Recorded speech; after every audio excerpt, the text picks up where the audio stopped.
G'day everyone who's here in the room and everyone online. Thank you very much for coming and absorbing what I hope will be an absorbing talk. I want to acknowledge as a beginning point my colleague John Day, who is a former manager from the Great Barrier Reef Marine Park Authority and currently in his retirement a PhD student, because, you know, what else would you do in retirement? We're going to look at two different phases in this talk. One is going to be speaking to an application and an assessment of some impacts on coral reef properties that are World Heritage properties, and then more broadly speak to an idea about climate vulnerability and a climate vulnerability rapid assessment tool that's in development and in application. I need to start off by posing the question, what is coral bleaching? And for the people online, the lights have just gone out here, so make sure you stay awake. What's bleaching? Corals are an animal that live in symbiosis with a plant, and together, because of that relationship, produce calcium carbonate as a skeleton. So this is the animal, vegetable, mineral triad of the world. And that relationship between the corals and that plant, single cell algae, zooxanthellae, the zoox provide energy through photosynthesis to the coral. So the coral gets nutrition, the zoox get a home, everybody's happy, except when they're not. And so when they're not happy under stress, things go sour. Instead of producing good carbohydrates, there are toxic chemicals that get produced, and the corals say, I don't want you to live with me anymore. And those plants get booted out. They take with them the color in the corals that we see, and instead of these vibrantly colored corals, in their place we get the translucent or transparent tissue of the coral animal over the stark white coral skeleton, and they look like somebody's poured bleach over. And so we call it bleaching. Stresses are myriad, but a key one on a broad scale is temperature stress. So when the water gets hot, we see these mass bleaching events unveil. If the stress condition lasts for a short period of time, the corals can recover. They can recover their zoox, their color, and their function, admittedly with some negative impacts in the short term. Reduced reproduction, reduced growth are examples of those. But if the stress persists, then the corals can die. At Coral Reef Watch, and if you'd read the email that was sent out, you'd know that I belong within Coral Reef Watch. We have global monitoring of temperatures of the ocean at a 5-kilometre resolution, and that's with other partners within NESDIS STAR. And from those temperatures, we are able to determine how different today's temperature is from what the temperature should be at that specific location at this time of year. And so that's an SST anomaly. For the coral specific part of the coin, we also have a hotspot product, which is looking at not just how does today's temperature compare with what it should be today, but rather how does today's temperature compare with what's expected in the summertime period. So how warm should it be in summertime? So this image that you have before you is from October, the end of the boreal summer. There's not a whole lot of stress happening down in the southern hemisphere, you may notice, because it's the austral winter. We're not expecting temperatures to exceed summertime expectations. We accumulate the hotspot product to give a measure of this accumulated heat stress, DHWs, degree heating weeks, which has been most strongly associated with bleaching risk. And we combine those last two products to give managers a tool, an alert tool, kind of like a fire warning tool of whether or not they should be on watch, warning, or at alert for stress events. So we've said coral bleaching is a stress response. It can do bad things to living corals. It can do worse things to them and make them die. Around the world, there are 29 natural World Heritage properties that contain coral reefs. And if you look on the chart and zoom in with your eyeballs to the east coast of Australia, you'll see the number 1, and the number 1 is just above where I live. So just to give you a ballpark on there. Those 29 properties, you can see the distribution of those around the world. An analysis that we did for together with UNESCO World Heritage and was published by UNESCO World Heritage in 2017 examined conditions historically and into the future for those 29 reef-containing natural World Heritage properties. And we looked at the frequency of bleaching stress, a DHW of 4 or greater, and severe heat stress, a DHW of 8 or greater, through a 29-year period. That's those two left-hand coloured columns. The two right-hand coloured columns were an analysis of the global coral bleaching event, the third time that we'd had a global coral bleaching event, this one from June 2014 through to May 2017, and examining not the frequency in terms of a decadal average, but the number of events within that 3-year period, the number of exceedances at those same two bleaching stress and severe stress levels. I'll give you a clue. Red's bad. Dark red's worse. Okay, so now that we've got the clue sorted, you can look and see how the frequency of heat stress events varied spatially, historically. You can also look into the two right-hand columns and from that see that 25 out of the 29 World Heritage properties were exposed to severe and or repeated bleaching stress events during that period, 2014 to 2017. 86% is a big percentage in anyone's count.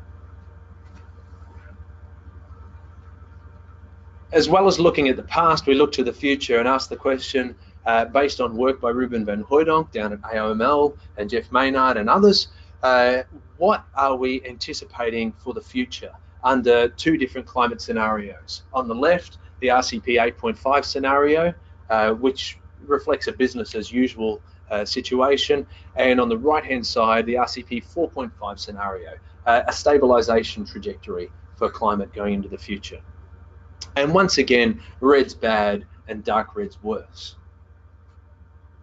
Looking at an RCP 8.5 scenario, you can see by the colors of red, 25 out of 29 World Heritage properties were projected using this technique to be experiencing twice per decade bleaching by the year 2040, about 20 years from now. If we're able to move to an RCP 4.5 scenario, then that reduces from 25 down to 14. So less than 50% of these properties would be exposed to twice per decade bleaching, severe heat stress this century. And you'll also notice there's the appearance of two green sets of boxes there, two locations with green there, Ha Long Bay in Vietnam and the Gulf of California over on the western side of this continent. That green indicates that those locations do not experience twice per decade severe heat stress this century. That's a good news place. It demonstrates that moving into a lesser emissions scenario has benefit for the coral reefs of the world. I'm going to talk a little bit more about some specifics there. So there's the publication, the cover of the publication with the UNESCO logo up in the corner there. And there's some of those summary statements that we've already spoken to. A couple of the key points out of that report. It was identified that local management is no longer sufficient to ensure the future of coral reefs in the face of climate scenarios that are already upon us. Protecting World Heritage requires complementary efforts to limit warming. At the end of the 41st meeting of the World Heritage Committee in the middle of 2017, this statement was put into the decision, the formal decision that came out of the meeting. So it's 41.7 related to the state of conservation. And I wanted to point out the three key statements at the bottom there. There was a request that the assessment be completed. There were some recommendations on future steps on how to move forwards out of this report. Second, that the findings be communicated effectively. You can score me on that at the end. And thirdly, that further study of climate impacts was warranted. So we responded. This year, UNESCO World Heritage published an update to the 2017 report in which we completed the assessment and hopefully we communicated effectively about the advantages of limiting warming to 1.5 degrees Celsius above pre-industrial levels. And this spaghetti diagram is the demonstration of that. We can see down the left-hand side the historical information derived from satellite data. The next column is the RCP 8.5 projections, where temperature increase by the end of century is projected to be 4.3 degrees Celsius. The next column, 2.4 degrees Celsius increase, reflects the RCP 4.5. And in the right-hand side, we see a scenario that better reflects the Paris Accord ambitions. 1.6 degrees Celsius increase, RCP 2.6. And what I'd like to do through this diagram is to take you through an example of what it means. The Belize Barrier Reef Reserve System is the only World Heritage property in Belize. And historically, it experienced, out of that 33-year period, only one severe heat stress event within the bounds of the World Heritage property. So 1 divided by 33, multiplied by 10 because it's a decadal, 0.3 events per decade. And so it sits up here in that yellow area, 0.3. That one event occurred during the third global coral bleaching event. It happened within the last 4 years. Prior to that, severe heat stress had not been seen within the boundaries of the Belize World Heritage property. If we trace the location of Belize down under an RCP 8.5 scenario, the onset of twice per decade severe bleaching is 2036. We've moved into the red. It's one of those properties that was in the before 2040 timeframe. However, if we're able to move to a stabilization scenario, we move back into the orange. 2044 was the projected year for the onset of twice per decade bleaching. It's a gap of 8 years. Now you might say, 8 years, that doesn't sound like much. Well, it doesn't, unless you're 3. So then 8 years sounds like a long time. But 8 years from the perspective of a coral might provide enough of a time to make a difference in terms of the capacity for the coral to acclimate to the higher temperature conditions, the potential for local management activities to be undertaken to support the survival of the coral, the recovery of the coral in the face of disturbance events. 8 years might be enough to make a difference. But even better than 8 years is if we're able to take this location from a twice per decade onset of severe heat stress from 2044 to a green scenario where those corals do not experience twice per decade severe heat stress this century. And that's the difference that we see if we're able to move to a Paris Agreement ambition. I'd like to point out briefly for a moment the bottom right-hand corner of the slide. Down there, we note the Phoenix Islands protected area. That's in the middle of the Pacific, a part of a nation, Kiribati.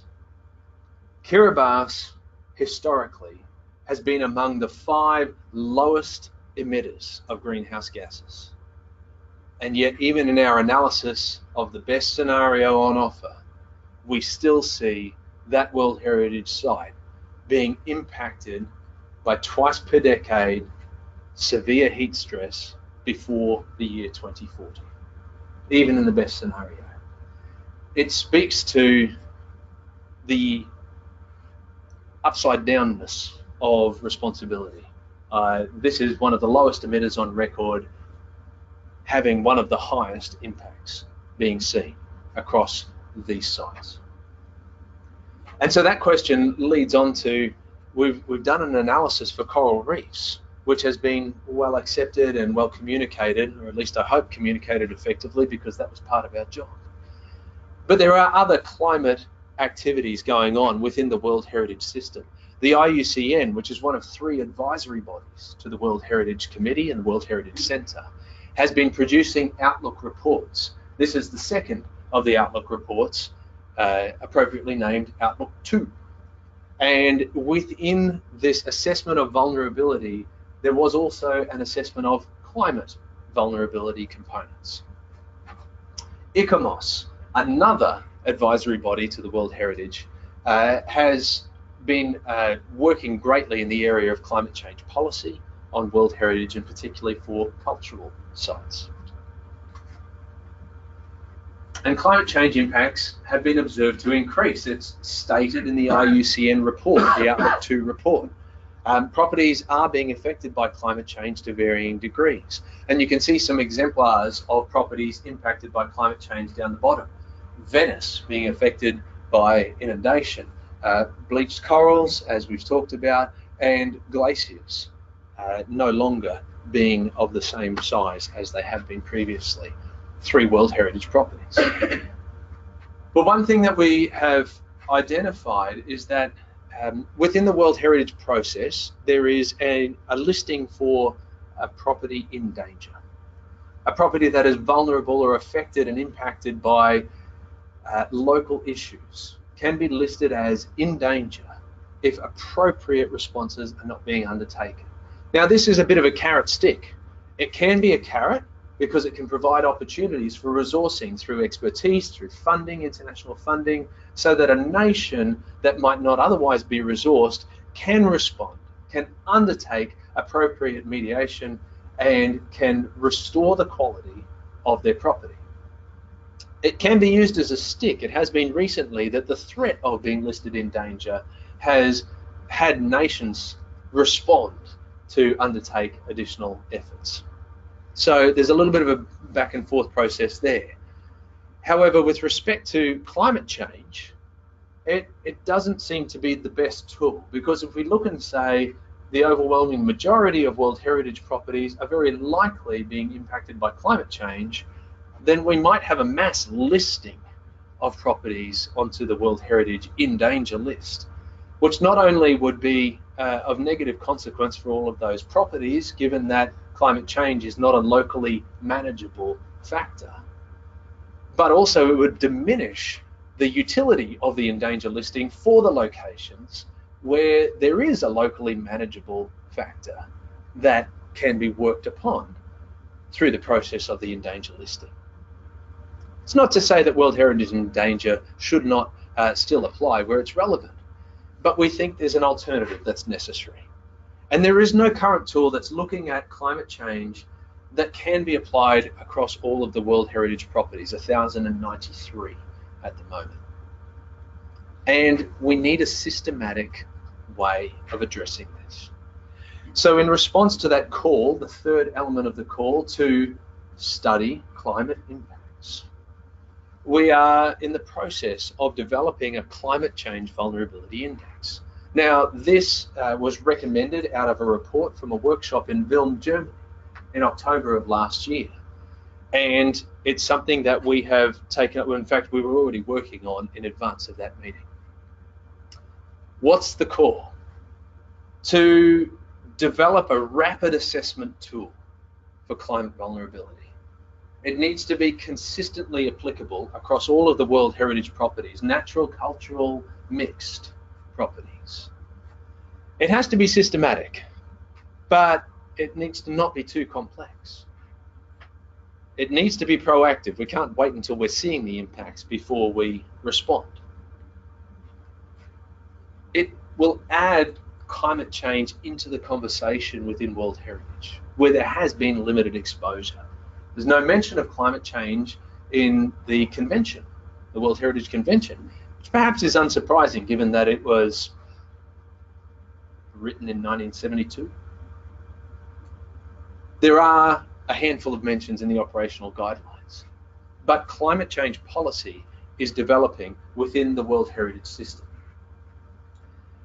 And we're looking at something that's standardized enough that not only can it be applied to sites, but it can form a part of their reporting procedures within the World Heritage process. State of conservation reporting, the periodic reports, even into the nominations for new properties. So for our Climate Change Vulnerability Index, the CVI, we're looking at a two-step approach. The first step is the thematic groupings. The second step is individual properties. I'll give you some examples of the theme groups as we come along here. Of course, this is a rapid assessment tool, and so detailed assessments are an obvious next step that can arise out of a rapid assessment where that is appropriate.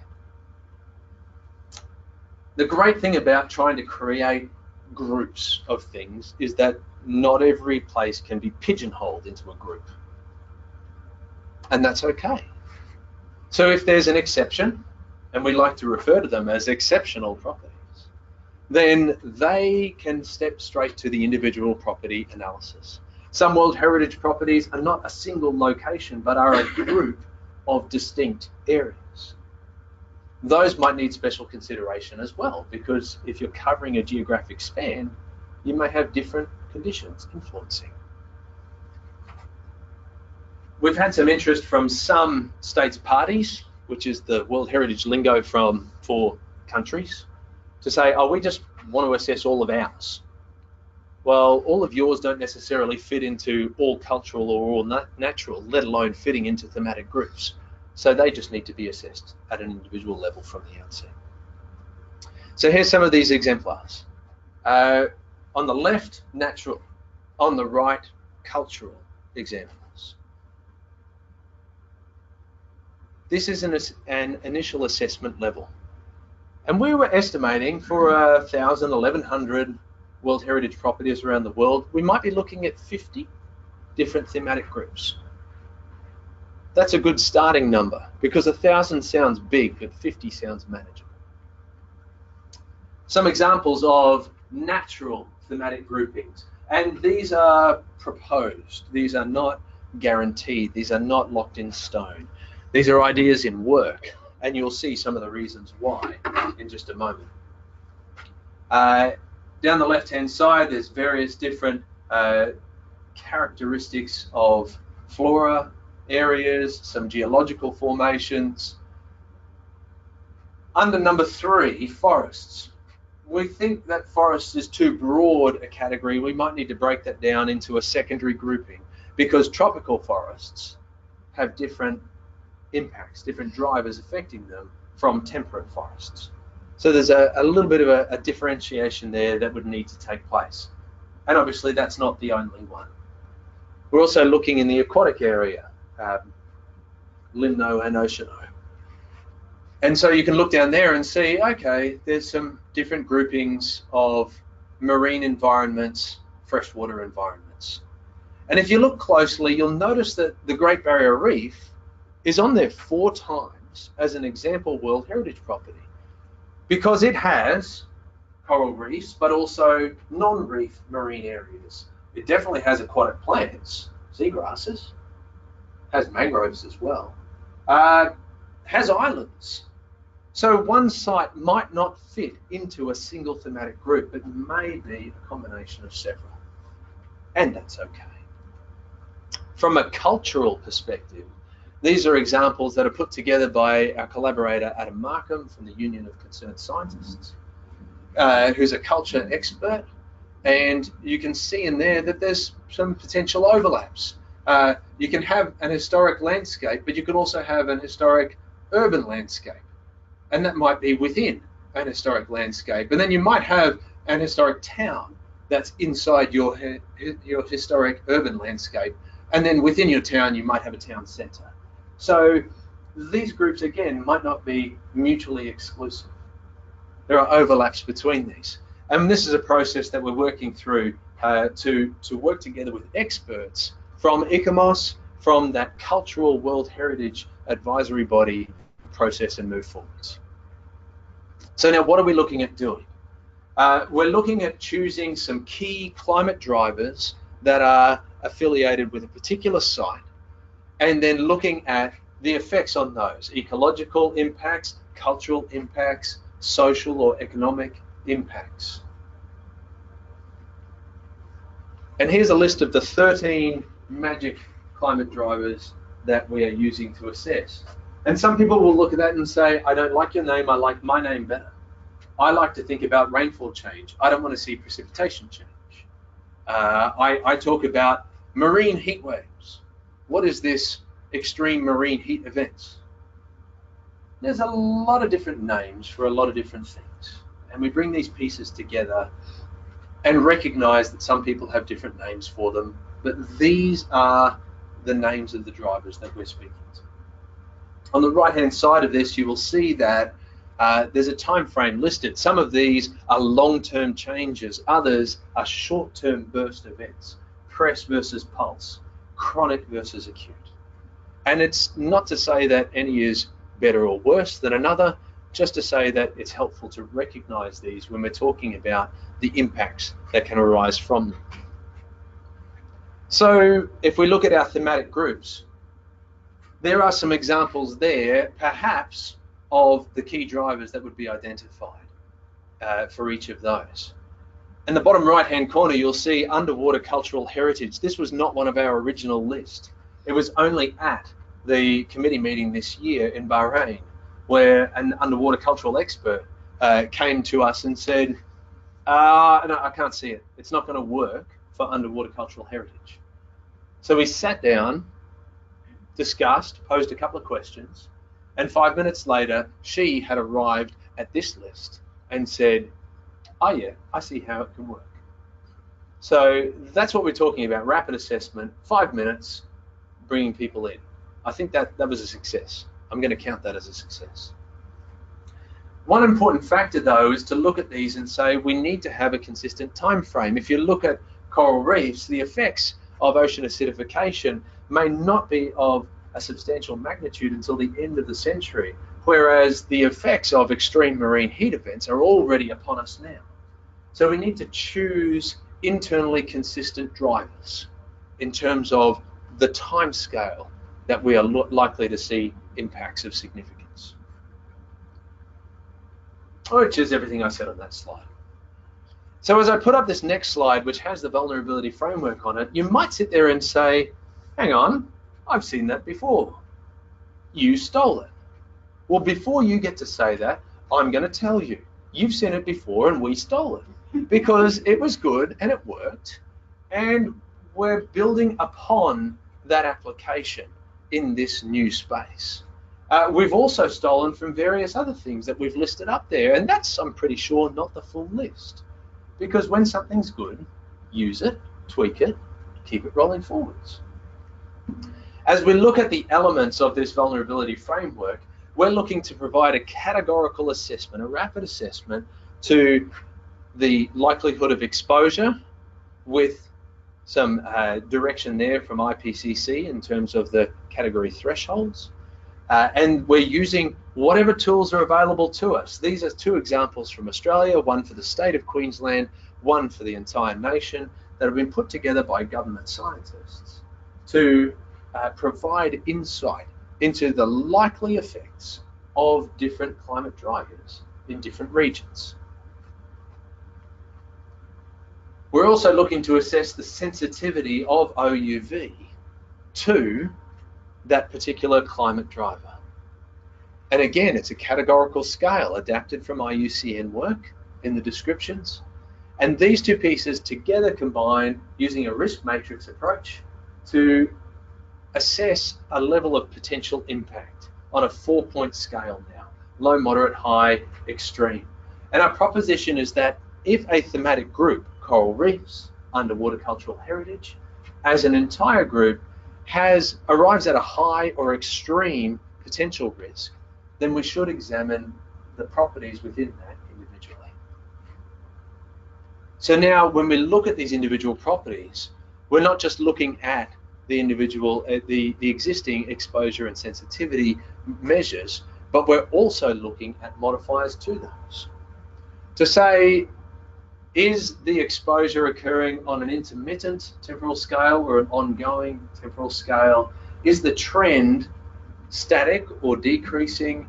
compared with increasing rapidly in the effects of that driver, the sensitivity, the exposure, sorry, to that driver. And so this is one aspect of building upon that framework. Similarly, for sensitivity, we're looking at saying, well, is the spatial scale of that exposure and that impact going to be broad or narrow? And we're also looking at something that we're calling compounding factors. Now, I like this bit. At the World Heritage meeting in Bahrain, a gentleman, an architect from the World Heritage site at Petra in Jordan, he came to me and he said, our biggest issue is earthquakes. Where does it fit into climate vulnerability? To which my first response was, well, it doesn't. Because earthquakes are not related to climate change. However, an earthquake fracturing the rock formation at Petra allows for a greater impact if you were to have an increase in precipitation. It's a compounding factor. Other compounding factors might include shipworms for underwater properties. It might include disease transmission, changes in phenology. Various different pieces there can cause compounding effects of the potential impact. So again, we apply it to the same, exactly the same risk matrix framework to assess a potential impact from these modified exposure and sensitivities. Well, we've begun the journey now. Adaptive capacity cannot be assessed at a thematic level. It must be assessed at an individual property level because various properties have varying capacities. We're addressing this by looking at a three-point scale of three aspects of modifiers here. One, is there a local management response capacity? Two, how well informed is that local management response capacity? And three, how effective would that be in addressing the specific climate driver in question? Because you might have all the people in the world and all the budget, you might have all of the smarts to be able to do something. But if that's something that you're doing with all of those people and all of those resources is not actually addressing the climate driver in question, then we reach an Armageddon point in terms of this effectiveness. So it's not just about how well resourced can a place be, but how effective is the action in responding to the problem. Again, we use a matrix approach. You'll notice that the colors are backwards now. That's not an accident, because a low adaptive capacity will result in a higher vulnerability. And we go through this process for each of the identified key climate drivers. Now we like this. We reach a place of OUV vulnerability.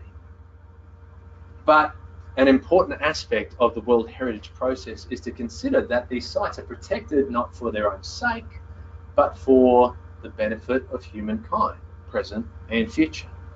And so while we can put a box around this and say you can realize some of your adaptive capacity to feed back and reduce your sensitivity and thereby reduce your vulnerability, there's also a human community around the property that can have its own vulnerability assessment and put it in its own box. And that can have its own internal feedbacks. It can feed back into the OUV vulnerability, and this entire thing is what we're referring to as the Climate Change Vulnerability Index. So how does that bottom right box work? Well, the process that we've been workshopping with folks involves identifying, again, in a categorical scale, going vertically and across industries that are directly dependent upon a particular site. So it's not the airline that flies you there, but it is the tour bus operator who picks you up from the airport and drives you around, in terms of an industry directly dependent upon the World Heritage Area. And perhaps they make no money at the beginning and they're not going to make any money in the future, so there's no change to the economic value. But perhaps there will be a change to their economic value as a result of the climate impacts on the World Heritage property.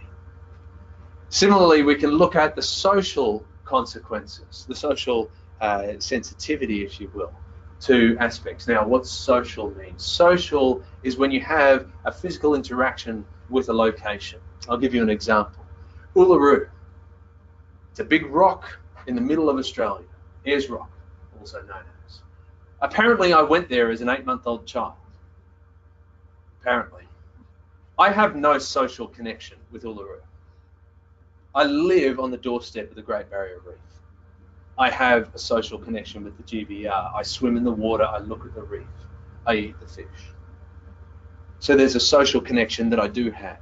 So I don't belong on this table for Uluru, but I do belong on this table for the Great Barrier Reef.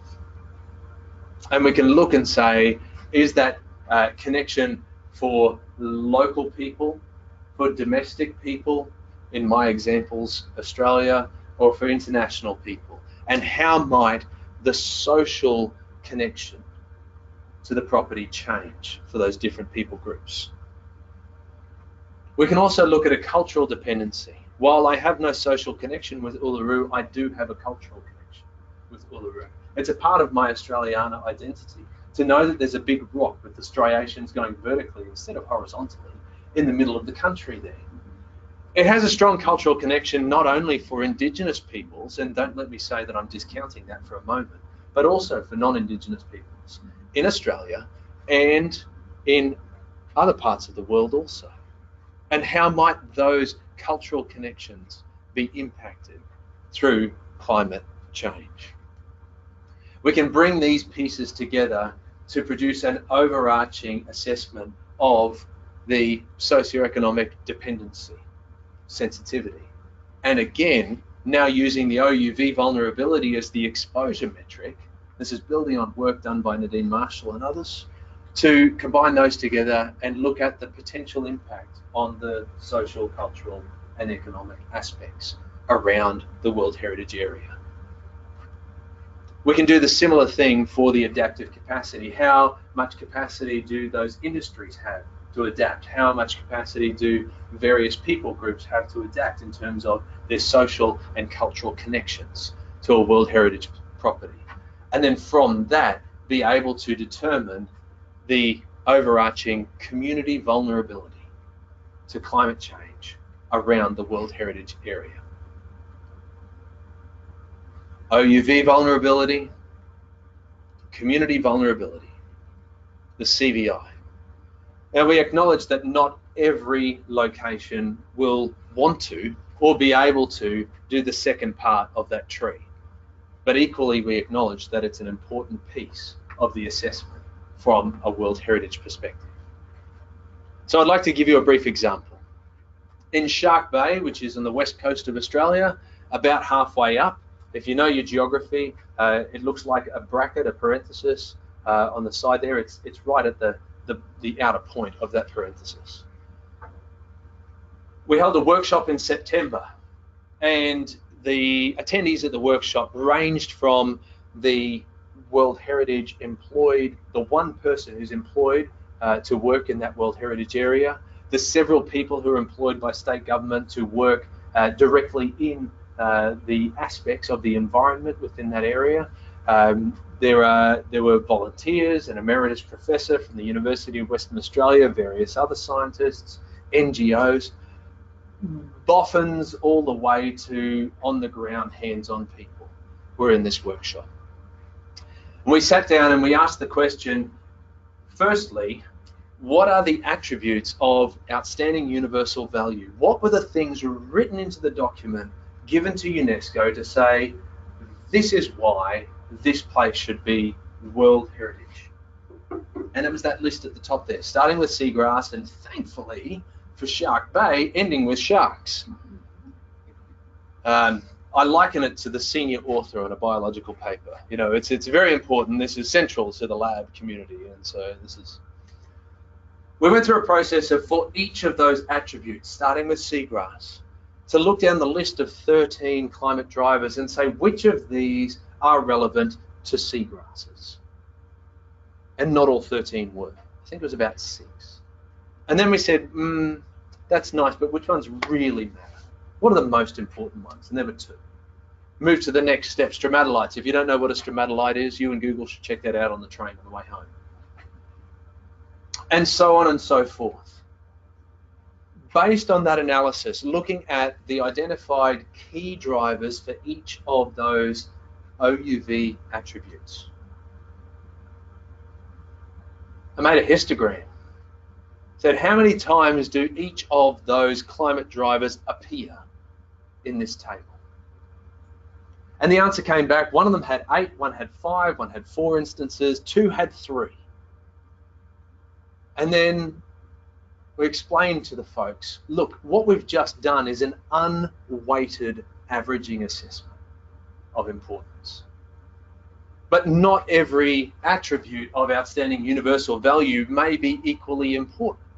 Are there ones that are the most important?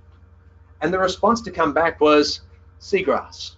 Seagrass is really important. It's really important for the marine turtles. It's really important for the dugongs, the dolphins. It's really important for the hypersaline waters, yeah? Because the area of Shark Bay with hypersalinity is cut off from the rest of the bay by an underwater sill. And that sill is not just a geological formation, it's a biogeological formation. And so the seagrass growing on that sill maintains the integrity of the sill, which maintains the hypersaline waters, which maintains the capacity, the environment in which the stromatolites can grow. So seagrass was important all the way through various links to the stromatolites. Good news was that seagrass, the 2 climate drivers that were impactful on seagrass were already among that top 3 from the histogram. We didn't have to change the histogram out, but we did need to check and see if it was right based on an expert assessment. So these were the 3 climate drivers that were identified, 1 chronic and 2 acute. And for each of those, now going down the columns, we looked at the likelihood of exposure of OUV as an entirety concept now, not individual attributes, to air temperature change. And using the climate information that we had from the government scientists in Australia who were a part of the workshop, we were able to assess that this was very likely, according to the confidence in the projections and the information that we had. What about the sensitivity of OUV? All of this work was done in small groups. So here we see a range of responses. It's moderate to major.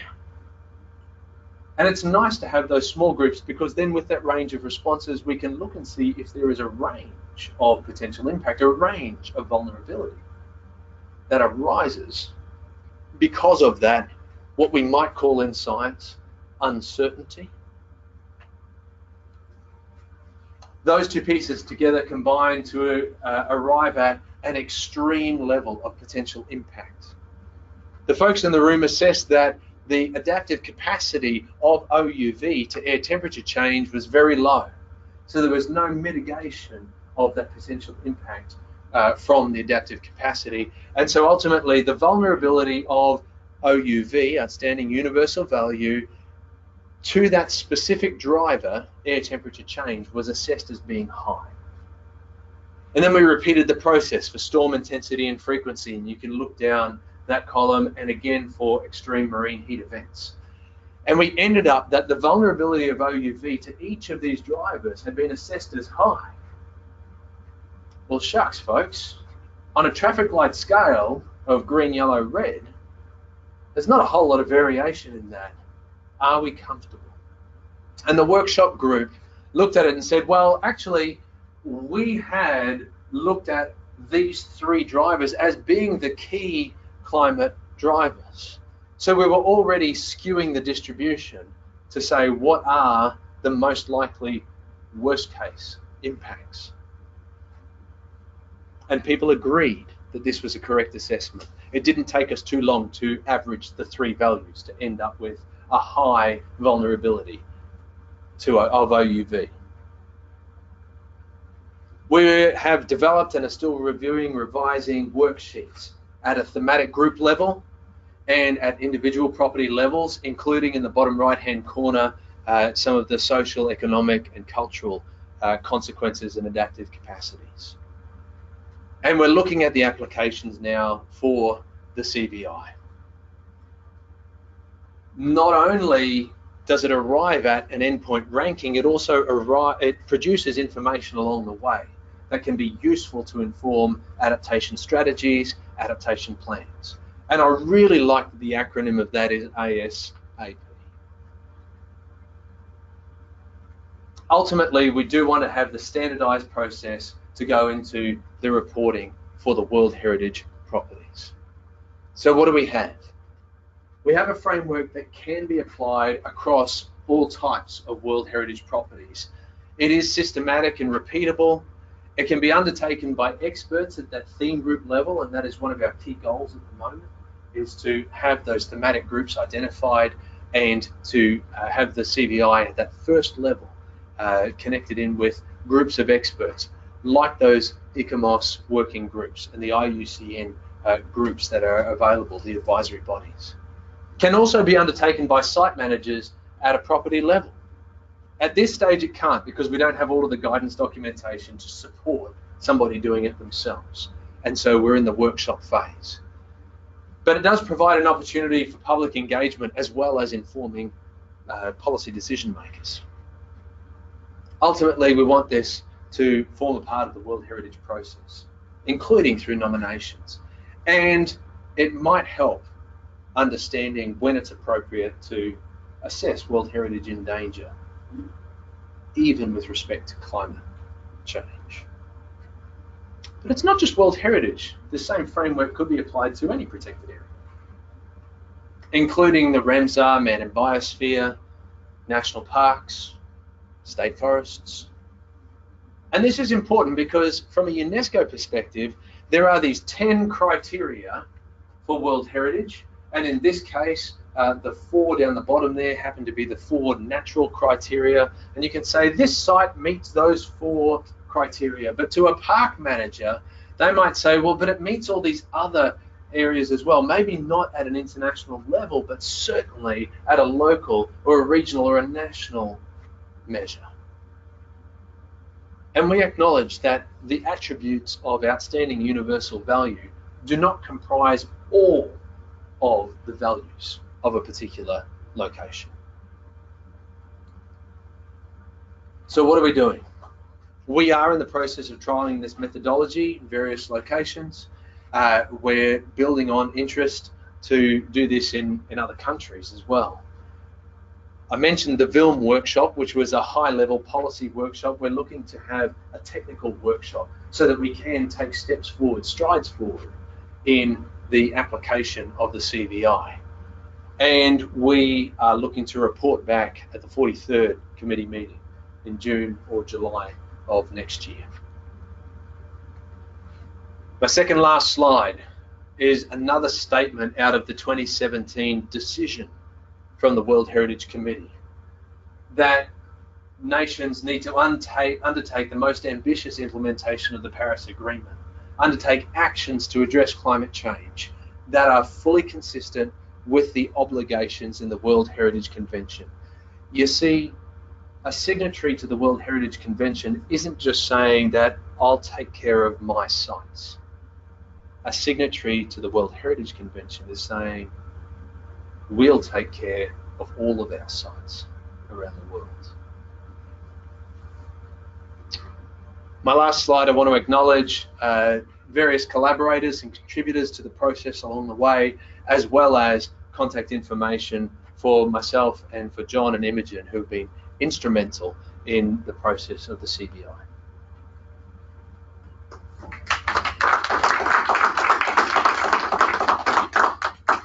Does anybody have any questions? Dwight. I have a question. So, no. Yeah. Sorry, you go first. You go first. Trying to figure out how to phrase it. 7. No. So, in many of these instances where we do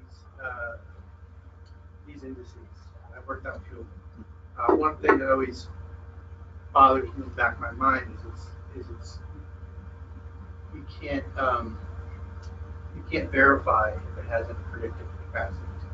It's all it's all a bit of a Milton Bradley game that we're playing with the hopes that maybe it means something.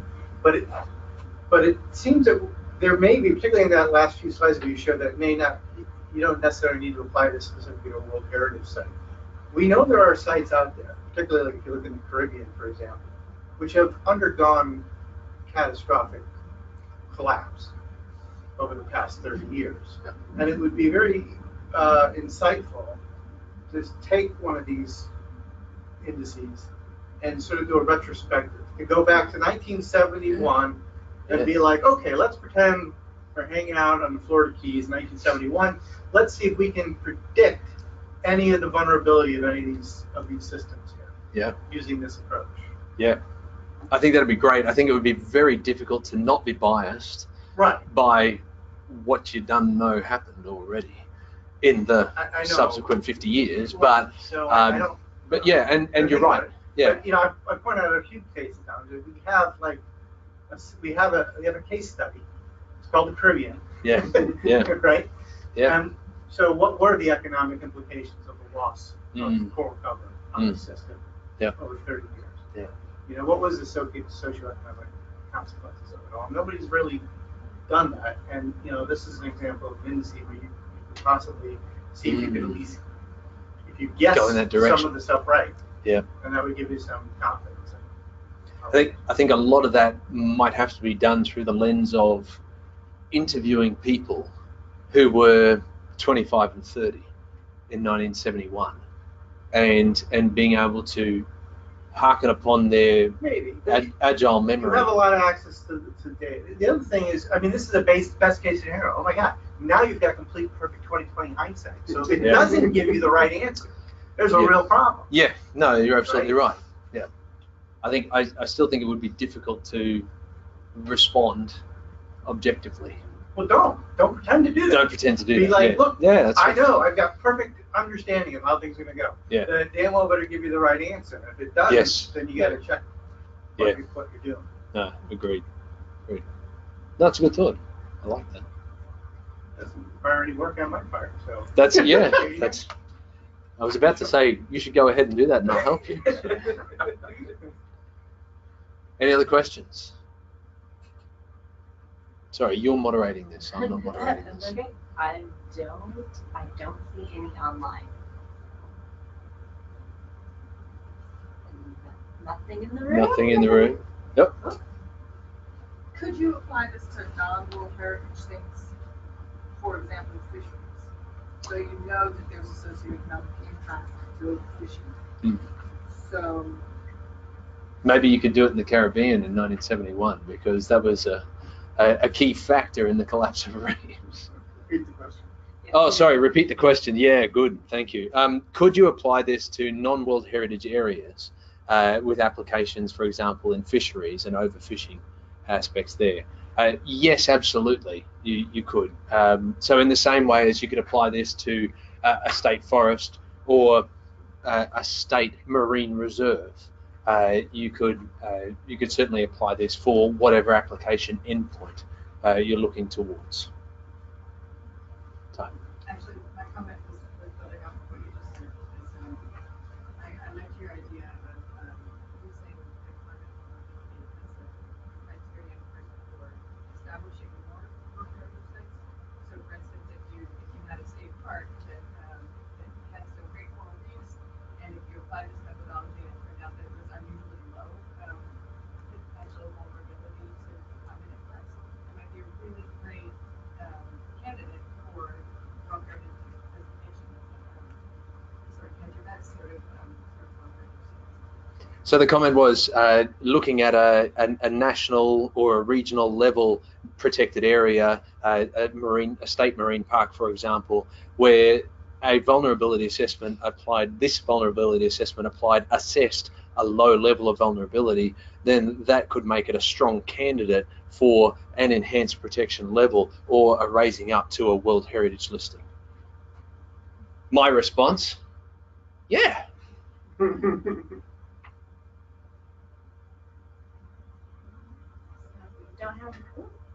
What are some of your next steps you're thinking about doing with this? Caribbean case study. what are the next steps we're looking at doing? We have interest from several different countries in terms of applying the process to their World Heritage properties in Europe, in the Caribbean, and in parts of Australia. My literal next step is to continue meeting with the Union of Concerned Scientists tomorrow and discussions as one of the collaborators on this work, and a meeting with the Sydney Opera House, which is a cultural World Heritage site, on Monday night DC time. So there are various applications there. What we're looking to do is build a bank of case studies that we can take back to the World Heritage meeting in June, which might mean a whole lot of effort and not enough sleep to be able to build that. We really think we need a minimum of 3 that aren't all natural or all cultural, and preferably representing different typologies of World Heritage sites and from different geographies around the world. And we have some good connections looking at some locations that are across multiple countries in Europe, that are within single countries in Europe, in other parts of Oceania, and as I mentioned, in Central America. It would be nice to have a spectrum of economic status of those countries as well, so that we can reflect some of that. And we have several feelers in with Australian sites simply because that's where we're based, and we've been able to talk with those people most easily. Thank you so much for coming, Scott. And if anyone wants to rewatch this or listen again, the recording will be up on the library's YouTube channel shortly. Thank you. Thanks.